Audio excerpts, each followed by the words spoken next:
Sosok Natasha Rizky banjir simpati usai dirinya digugat cerai oleh Desta Mahendra atau Desta. Hal ini membuat video-video lama Natasha kembali viral, salah satunya soal awal mula dirinya berhijrah.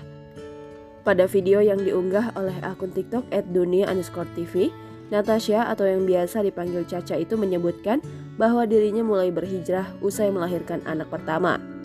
Saat anaknya berusia 6 bulan, Caca ditawari casting yakni film berjudul Hijab yang disutradarai oleh Hanung Bramantyo. Merasakan tak pernah lolos casting di proyek yang disutradarai Hanung, Caca sampai bernazar. Jika dia diterima, maka Caca akan berhijab setelah film tersebut.